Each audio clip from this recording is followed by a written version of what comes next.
Here's my Yeah. bold prediction. Sure. Feel free to agree or disagree. Sure. Not that either of us know the future Yeah. anyways, but my bold prediction is this, and trying to remove any kind of bias, that I kind of believe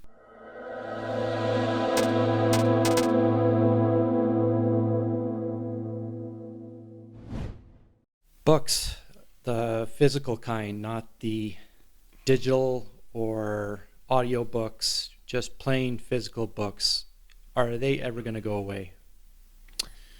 It's a good question. I don't know. I think one example I want to bring up from the past, it's not totally related to books, but I think it has some application. When computers came out, like wide scale adoption of computers came out like in the 90s, right? Late 90s. That's kind of when we saw sort of the explosion of, desktop computers, right? There was a lot of talk then that, because computers had come online, that we would be doing away with a lot of paper. The funny thing is even though 25 years later, we have more technology now than we've ever had, but I would actually say that our paper use has just gone up. Uh, Well, like paper has not gone away. The wild scale use of paper has not gone away. In fact, actually, I think it's increased. There's more paper now than there's ever been, probably in some ways. So, like I think of The Office, right? The Yeah. show, the underlying premise for the majority of that show was paper ever going to go out of business? Scranton branch in Pennsylvania. They're always worried like, oh, is paper ever going to go away? And so it's kind of proven true what you've said, is that it hasn't gone away. And if anything, like you said, it's thriving.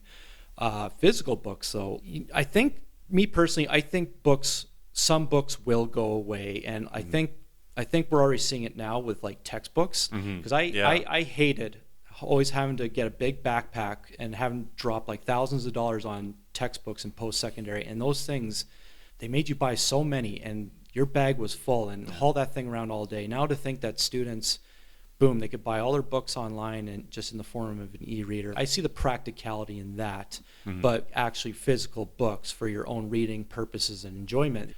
I can see newspapers going away, even though those aren't technically yeah, books. Magazines is an interesting one. Well, that's a tough one. I mean, you go to any major retailer, you go to Superstore, Walmart, you go to, any big place where we all go shop, you still see a load of magazines, right? Like the shelves are still getting stocked, and people are still picking them up. You go through with your groceries, people are still picking them up. And this is 25 years later, when they said paper was gonna maybe not totally disappear, but they thought that, maybe our usage would go down. I think the same applies to books. In some ways, with some of the big major book retailers in the country, in Canada at least anyway, I know that sales have gone up a little bit. Not by massive margins, mind you. We're talking, just like half a percentage point a year or percent a year. But I don't think books in a physical form will ever completely go away. I think there's just that people like to pick up a physical book. They like to pick up something that it's not something you have to turn on or off. I think there's still an attractiveness for people when it comes to a physical book.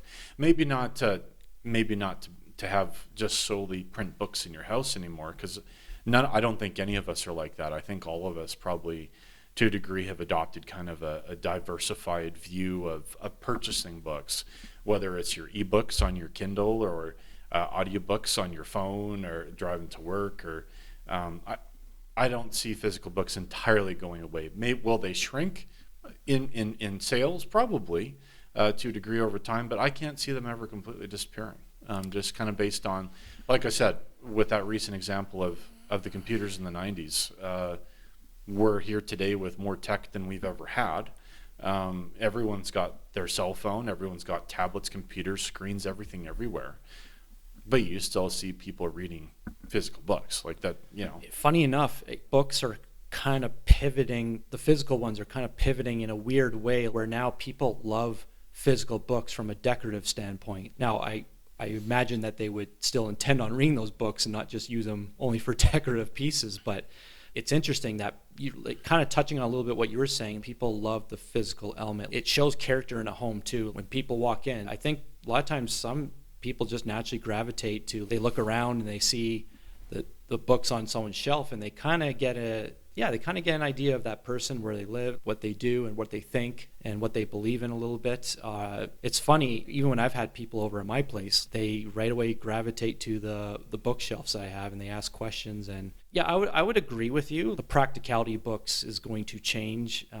Here's the one kicker I think physical books have over everything. It's not a digital audio or video. It's the last and probably one of the few pieces of entertainment where you're looking at hard paper. I know the e-readers are easy on the eyes, but yeah, I think that There's something to do with that nostalgia of you either you go to the store and you buy a book, or you pick up a book off the shelf, and say even if it's brand new and you're flipping through the pages, those crisp pages, people like a physical book still, that other things don't.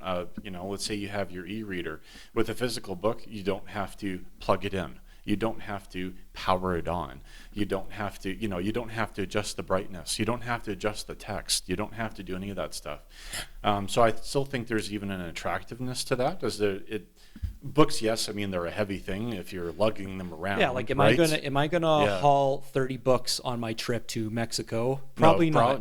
You're probably going to pull out your e-reader or Yeah. your Kindle or your whatever you've got. You're going to do that. But if you're just sitting at home one day on a day off and you're wanting to read a book, I mean, I can still see there's probably a lot of people that are doing that. I take frequent trips out to Indigo Chapters. There's always people perusing the shelves, looking for books to read. You'll see people walking up to the cashier and they have a stack of books, about this high, and they're spending about $200. I still see a lot of that happening. I don't think physical books are going to be going away anytime soon. Well, what would you say then is the future of physical books? What's the future? I don't know if there's a right answer. We can't predict the future. Well, but I think people will always want to still gravitate towards a physical book, because like what you just said, kind of what you alluded to, which was people they still like taking a break, even though we have all our technology nowadays.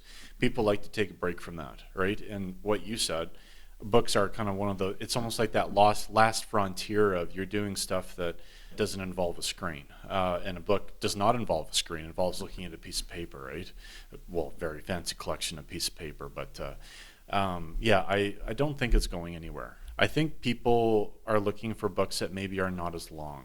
You go to a bookstore, I will say, when I've been going to the bookstores, is I've been seeing a lot of people, they're picking up a stack of books. They're smaller, 200 pages, they're 300 pages. A lot of people don't necessarily like reading books that are like, say, 1,000 pages long or whatever, right, anymore.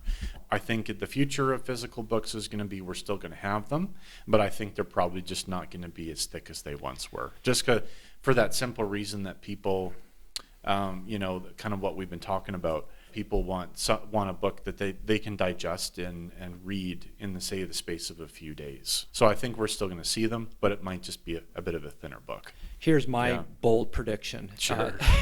Feel free to agree or disagree. Sure. Not that either of us know the future anyways, but my bold prediction is this, and trying to remove any kind of bias, that I kind of believe books are going to make a comeback in the future. Would it ever reach the popularity of what books have reached when they were early adopted, when there wasn't so much other options out there?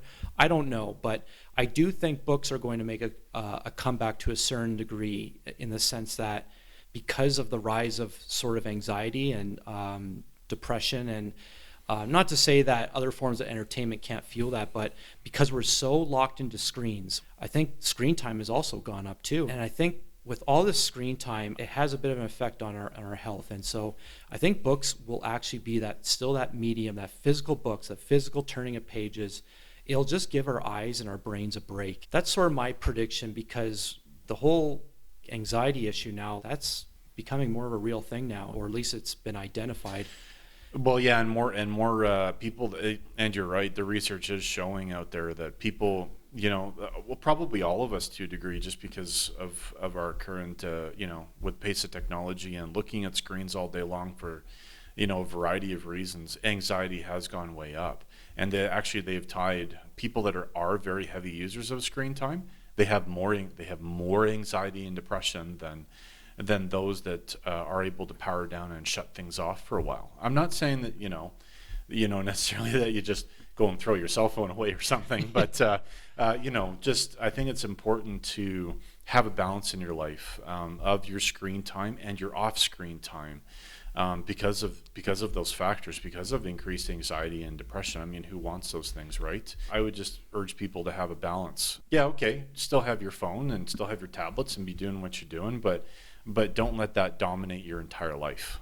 Don't let that dominate your entire day in and day out, that you're just on your phone and that's all you're doing. Yeah. And that's where physical books serve to be in a very important outlet, actually.